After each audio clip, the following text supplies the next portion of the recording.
Sir இல்ல sir நீங்க வந்து மது அருந்திட்டு அவர் தாக்குனதா சொல்லி குற்றச்சாட்டு வைக்கிறாரு. அதுக்கு என்ன கொண்டு வரீங்க? இல்ல நான் ஒண்ணு கேக்குறேன். நீங்க எந்த channel? News Tamil. News Tamil. நீங்க மது அருந்திட்டு நீங்க வேலைக்கு போவீங்களா? உங்க தொழிலுக்கு உண்மையா இருப்பீங்கல்ல? நான் ஒரு நாளைக்கு 18 மணி நேரம் நிப்பேன். மது அருந்திட்டு எப்படி அப்படியே ஃபுல் டே நிப்பாங்களா? இல்ல இல்லங்க நீங்க கேட்கும் போது எனக்கு கோவம் வருதுங்க.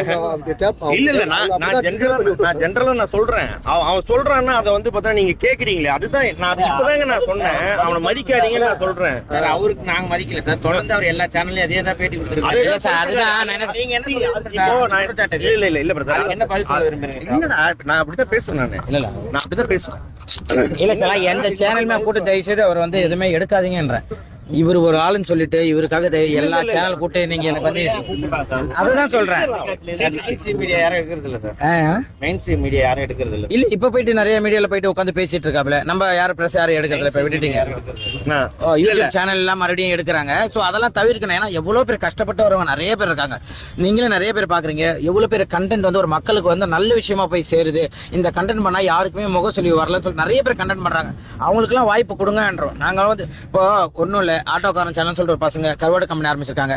முந்தா நேரத்து போனேன். காலையில 6 மணி ஃபிளைட்டு பிடிச்சி போய் அந்த பசங்களை வாழ்த்திட்டு மறுபடியும் 6 மணி ஃபிளைட் பிடிச்சி வரேன். எனக்கு நான் ஷூட் முடிச்சு நான் ஓடிட்டு வரேன். ஏன்னா நல்லா பண்றாங்க, நான் போய் விஷ் பண்ணிட்டு வரேன். எவ்வளவு பேருக்கு அந்த ராஜ்பிரின்னு சொல்லிட்டு எல்லாமே அவ்வளவு கமெண்ட்ஸ் போடுறாங்க. அந்த லுங்கி பாய் சொல்லிட்டு அவ்வளவு ஒரு கண்டென்ட் ரசிக்கிற மாதிரி இருக்கு.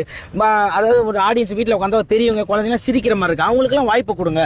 யாரோ ஒன்று சும்மா வந்து அப்பா நான் தான் அப்படின்றவங்க வாய்ப்பு கொடுங்க.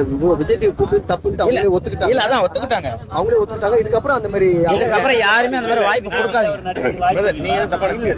சார். அவர் எங்கேயுமே நடிக்க வாய்ப்பு இல்ல சார்.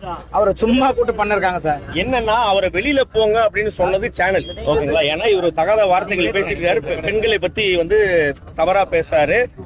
ஒரு கணவன் முன்னாடியே வந்து பாத்தீங்கன்னா அவரோட மனைவி மேல போயிட்டு இப்படி கைய போட்டு செல்லம், இவ்வளவு நாள் நீ வந்து பாத்தீங்கன்னா வீட்டுக்காரோட இருந்துட்ட, ஒரு நாள் என் கூட இருந்தா இது காமெடியா? நீங்க சொல்லுங்க. யாருக்கா இருந்தாலும் கோவம் வரும். ஏன்னா நாங்க அத்தனை வருஷம் பழகி பின்னாடி டேபிள்ல இருக்கேன். அவங்க ஹஸ்பண்ட் கிட்ட சொல்றாரு, இவ்வளவு நாள் சாரி அவங்க கிட்ட சொல்றாரு, இவ்வளவு நாள் நீ அவங்க கிட்ட இருந்துட்ட, ஒரு நாள் என் கூட இருக்கின்றாரு.